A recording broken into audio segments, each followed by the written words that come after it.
Good morning, good afternoon, good evening. Welcome to Biafra News Watch. If this is your first time of coming across our channel, please do well to subscribe, give us a thumbs up, give us a likes, turn on your notification bell so that you'll be having notifications when we drop relevant information on this channel.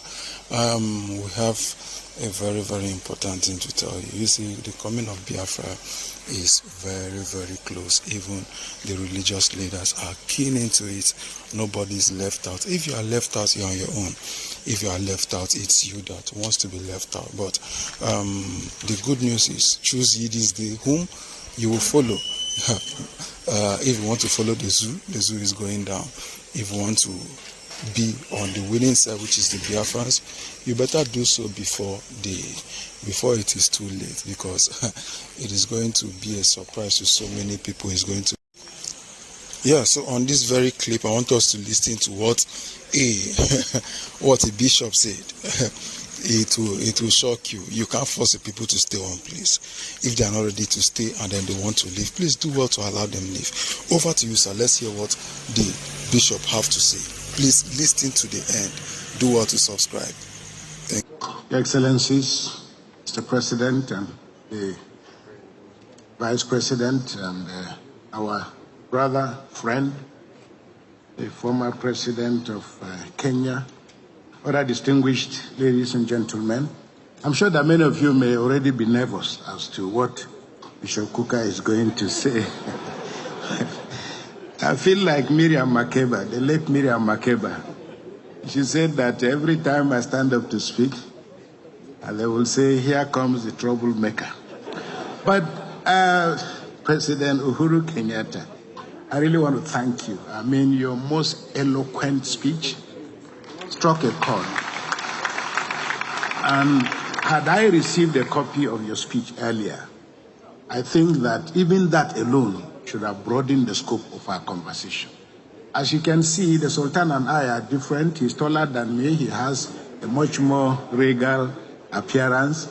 And he's spoken to you about the caliphate and its wonderful values. I'm a citizen of Nigeria living in Sokoto.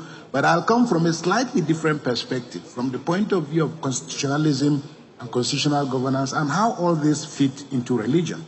Because I think the temptation for many of us is to assume that somehow religion is a problem. And I think the former president's speech made the point very clear that religion, just like any other form of identity, whether it's ethnicity, religion, gender, the real problem is when these categories are left unattended to. It is then that they provoke problems.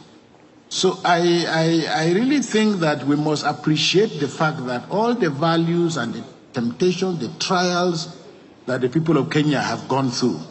In summary, what struck me very powerfully was the idea of the tyranny of numbers, the tyranny of victory.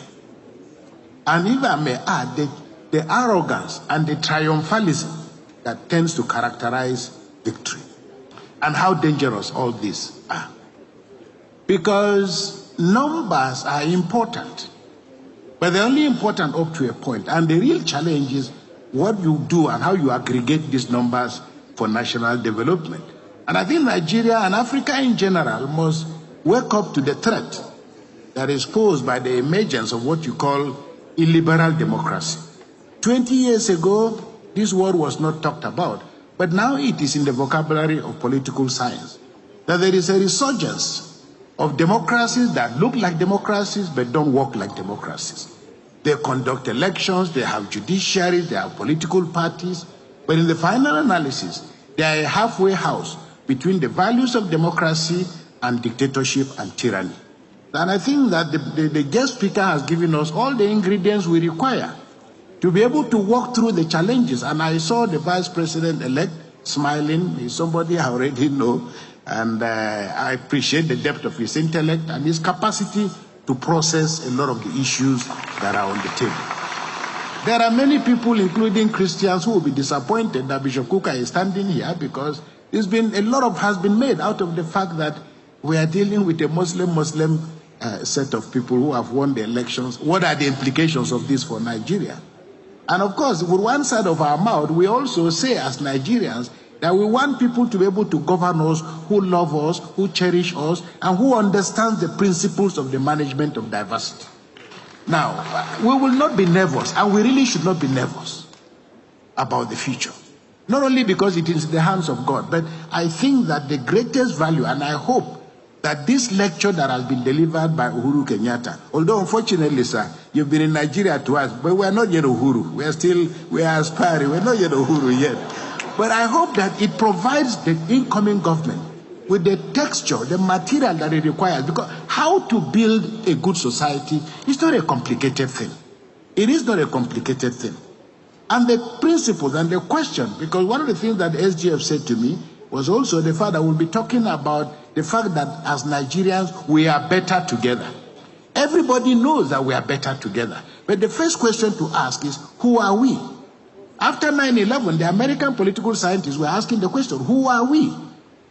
Because there was a problem in terms of who people are. And I think if you live in Nigeria, all of us know.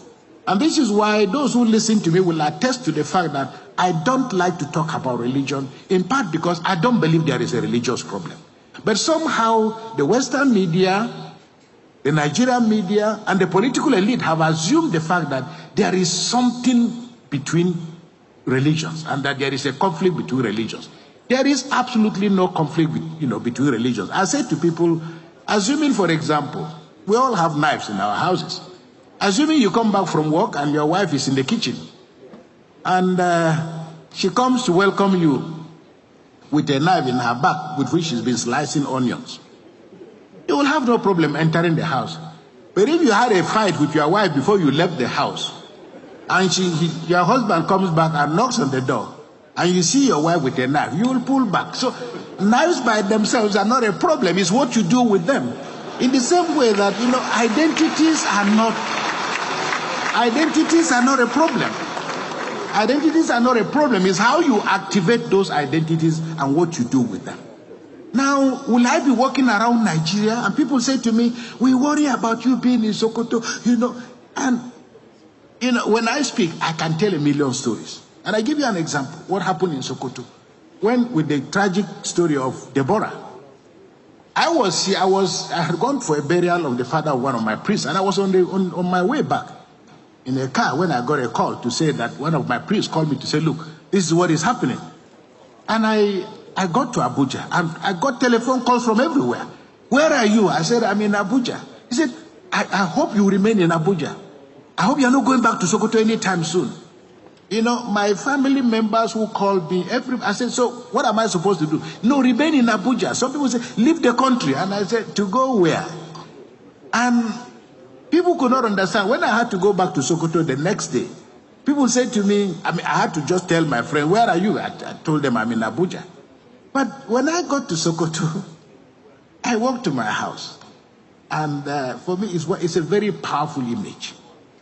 As I entered my house, just as I got to the gate, I saw an armored tank, soldiers, their numbers, guarding my house. And I was touched. I came out of the vehicles and I greeted all the soldiers. I shook all of them. But I saw from their faces, they looked to me very much like Fulani people. The soldiers who were guarding my house. By their height and so on. So when I went in, then later in the evening, I came back and I started talking to them. There were about 12 or 14 of them. First of all, I looked at them with all the equipment that they're in my house. After we greeted, I went back. At about 6:30 to 7, I came out, stood by my balcony. And I saw all of them done their ablution. I hope you are still here and I hope you are still listening. There are shocking things that are happening that we don't know. There are a lot of things that are going on that we are not aware of. But until we come to that point where we start putting things in place, we'll still not be aware of what's happening. That's just the truth. So please do well to know what's happening around your environment. Do well to know what's happening around you. Do well to know what's really going on. It will help you a lot. It will really help you. The truth is, We as a people, we are tired and we want to go. Can't we just go in peace? Can't we just go in peace? You see, it baffles me. It gives me a lot of concern. But let's see here what this bishop is saying. Let's continue what he's saying. All right, thank you. Nigeria is a complex country of great possibilities, great contradictions, about which we will not be in this crisis. Managing diversity is a science. The World Bank knows this. My brother, Dr. Akunyumi, is here. He's going to talk about all this. They understand, and no country, no business, no family, no organization has a future if you don't figure out how to manage diversity. I want to conclude by saying religion has been turned into a weapon, and it's a weapon of choice for politics and politicians. The danger and the challenge for us as religious leaders, because the Conservative Party in England, because the British government was a theocratic state, so to say, and the Conservative Party was literally part of the Anglican Church. And the joke used to be that the Anglican Church is the Conservative Party at prayer. The danger with being captured by politicians is that religious leaders, and I tell people, when people talk about Asiwaju Bola Tinubu, Atiku, Peter Obi, and all of these people, I work with the vice president-elect. I served for 6 years or so in Atiku's university. Peter Obi is my very close friend of very many years. And I'm a Nigerian, and I can work with anybody. And we must get to that point in which we have enough trust in ourselves. So religion in Nigeria, the section 10 of the Constitution talks about the fact that the state should not adopt religion as a state religion. But we know that the reality is completely different. So the challenge for us going forward is to address the issue. What is the meeting point between religion and politics?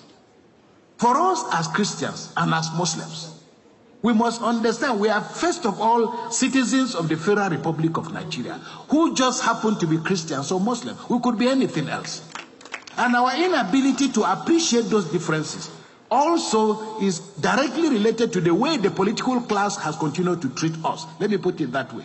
Because if you are not able to manage diversity well, people have gotten out their pens and their pencils. When you call out ministers, everybody is looking at who is from my village, who is from my town. Because, no thanks, we have come to associate opportunity, privilege with having your own person in power.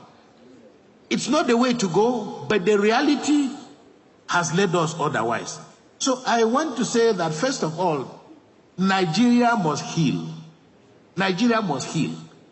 But we also must have the courage to identify the scars, the wounds, the injuries. The worst thing that can happen to us is to pretend that everything is okay, because everything is not okay. We have so many of our citizens who have lost their lives. We have so many of our citizens who are still in captivity. Managing diversity and managing differences is not about religious leaders talking together. It is about whether the state can create the kind of infrastructure, the guardrails, that can help Nigerians move as citizens of their country. But right now, there is how people feel because they are Christians or Muslims. There is how people feel because they are women. The levels and categories of exclusion are so tremendous and so immense. So I hope that going forward, the things that the guest speaker has spoken about most eloquently, that is, how do you manage victory? How do you manage victory? How do you mutate from being a politician who was contesting election to being a politician who has won elections? Very often, and what is clear to us in Africa, why religion, why ethnicity, why all these things continue to injure our countries, is largely because we have not come to terms with the fact that power is... Yes, thank you very much. Thank you all for being on this channel to this moment. God bless you. You have heard, you've seen, it's really happening. It's really happening. So please do well to share this video, let it go viral, let people know, let people hear. Yes, let people hear what's really happening. Thank you for watching to the end. This is still your own channel, Biafra Newswatch 24. Thank you.